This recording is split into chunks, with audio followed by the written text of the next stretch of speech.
Salam sejahtera sahabat terkasih yang dikasihi Tuhan.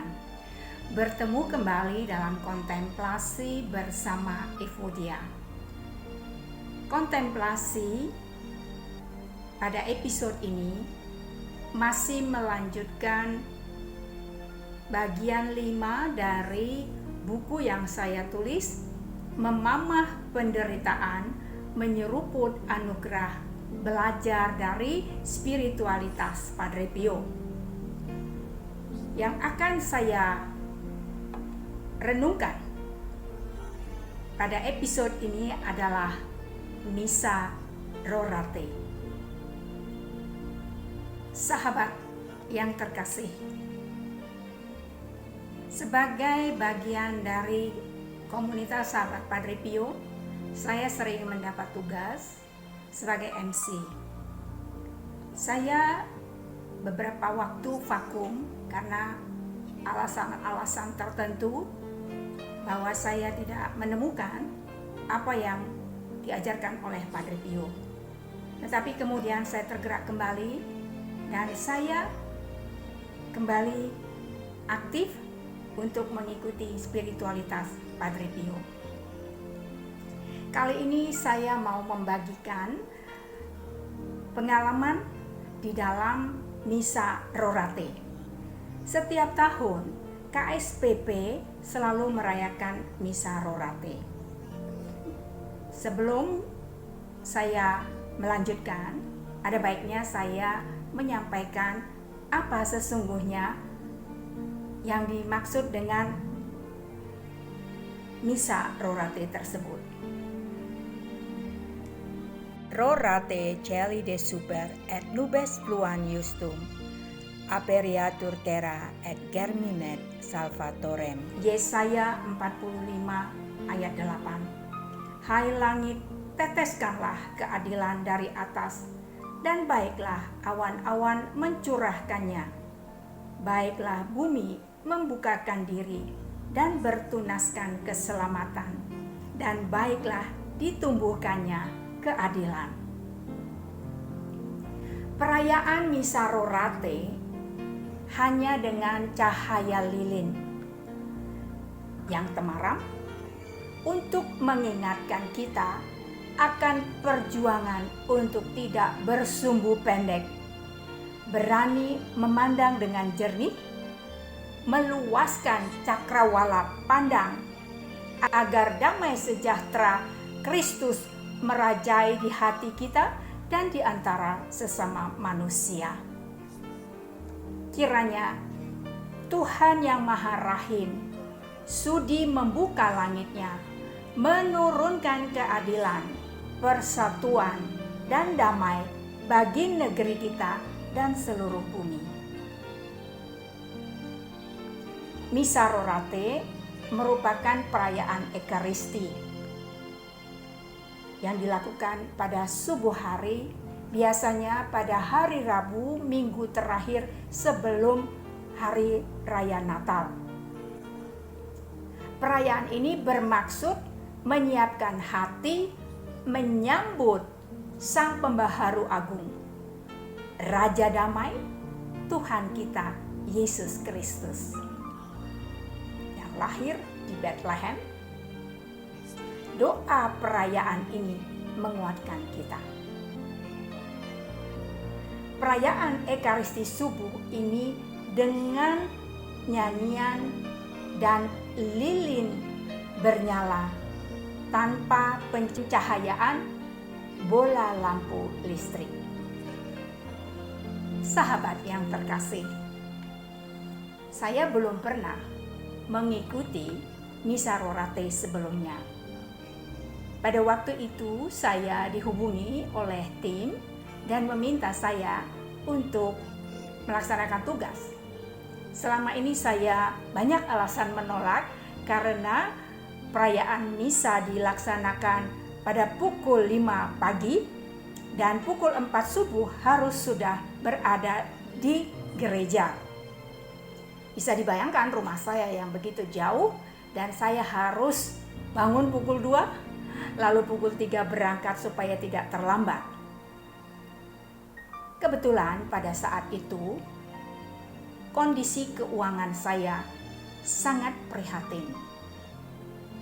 Saya tidak tahu bagaimana melanjutkan hidup saya dan keluarga saya, tapi ada satu keyakinan pada diri saya bahwa Tuhan tidak pernah meninggalkan saya. Dan saya percaya bahwa saya dipanggil tugas untuk bagian dari spiritualitas Padre Pio, maka semua akan dimudahkan. Itulah keyakinan saya. Karena apa yang saya lakukan hanyalah untuk kemuliaan Tuhan. Saya ingat betul pada waktu itu tanggal 20 Desember. Dan saya tanggal 19 itu baru kembali dari tugas dari luar kota. Dan saya tiba di rumah itu pukul 22. Ya setelah beres-beres, ya kemudian saya pukul 12 tidur. Dan pukul 2 saya harus bangun. Karena saya harus berangkat pukul 3. Saya berangkat menyetir sendiri dengan perasaan takut. Saya menyetir dan kalau saya lihat ada di belakang seperti mengikuti saya, maka saya melajukan kendaraan dan memepet kendaraan di depan supaya saya selalu ada di sekitar orang lain. Begitulah perasaan ketakutan bercampur aduk, tetapi demi melaksanakan tugas dan saya memang sangat mencintai Padre Pio, maka saya terus berdoa mohon kepada Tuhan, maka kemudian saya tiba dengan selamat dan tepat waktu. Luar biasa, praise the Lord. Setelah saya menyelesaikan melaksanakan tugas, maka berakhir pada pukul 6.30, saya bergegas pulang dan di dalam pikiran saya akan membawa ibu dan anak saya untuk sarapan pagi di pasar. Maka saya pun kembali ke rumah. Selama dalam perjalanan, begitu banyak bunyi notifikasi WhatsApp dan juga telepon. Tapi saya tidak mengangkat karena saya sedang menyetir. Pada situasi macet yang luar biasa, saya curiga mengapa begitu banyak telepon dan WhatsApp. Maka saat kendaraan berhenti, saya mencoba melihat apa yang terjadi. Ternyata salah satu kolega saya menghubungi saya berkali-kali. Maka setelah itu saya mencoba menghubungi dia. Apa yang bisa saya bantu? Lalu dia mengatakan, dia membutuhkan bahwa salah seorang narasumber itu tidak bisa hadir. Dan Andalah yang sangat menguasai materi itu. Jadi saya berharap Anda bisa hadir. Lalu saya bertanya, pukul berapa dimulai? Pukul 9 dan saat itu pukul 7.30. Saya lalu mengatakan, baiklah, saya memutar kendaraan saya menuju tempat di mana akan ada pertemuan tersebut. Saya tiba 30 menit sebelum acara. Lalu saya meminta semua bahan-bahan apa yang harus saya lakukan. Ya, saya mempersiapkan diri dengan sebaik-baiknya. Kemudian saya bertemu dengan teman lama saya sebagai salah satu narasumber. Kita sudah cukup lama tidak bertemu. Lalu kami pun bercerita, ya, dan ada beberapa teman kami yang sudah menjadi pimpinan di satu daerah. Lalu saya menghubungi teman tersebut dan kami pun bertemu kembali setelah sekian lama tidak bertemu. Dan pada pertemuan itu saya diminta untuk membantu salah satu wilayah. Maka saya dengan senang hati ya berusaha untuk membantu.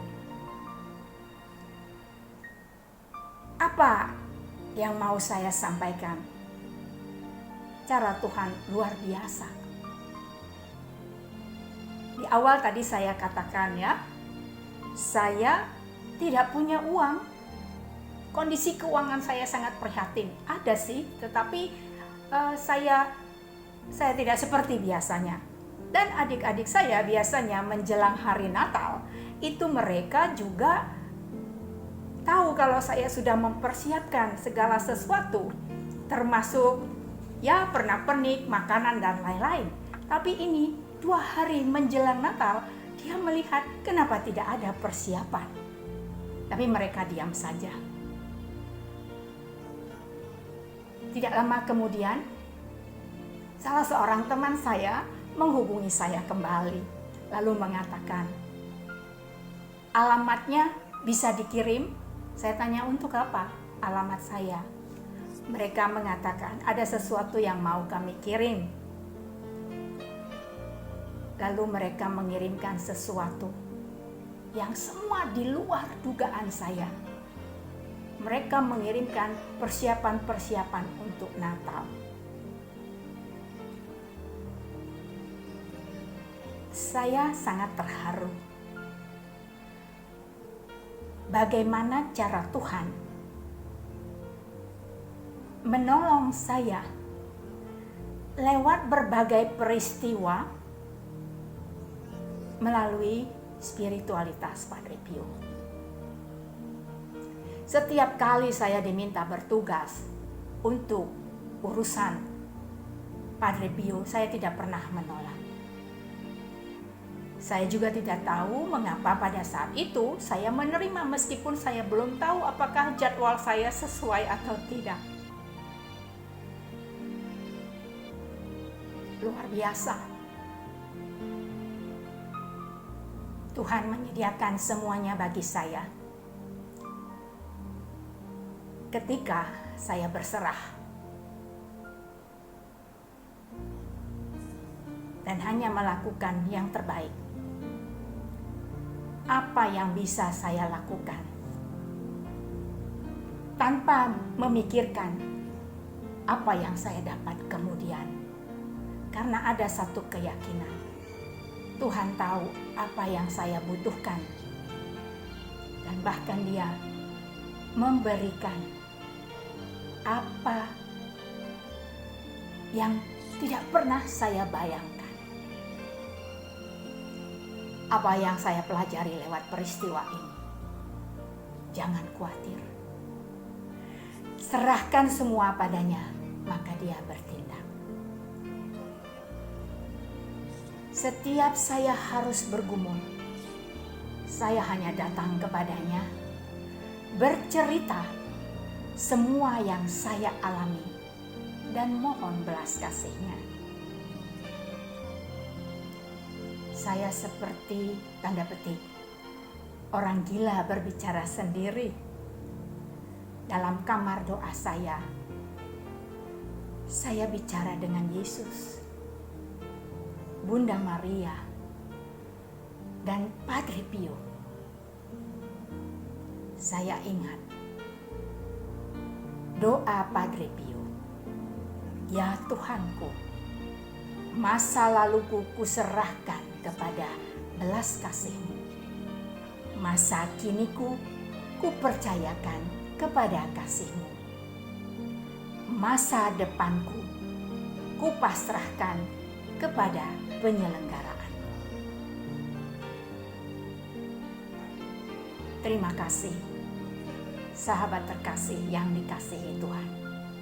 Sampai bertemu kembali pada episode berikutnya. Tuhan memberkati. Salam Padre Pio. Pray, hope, and don't worry.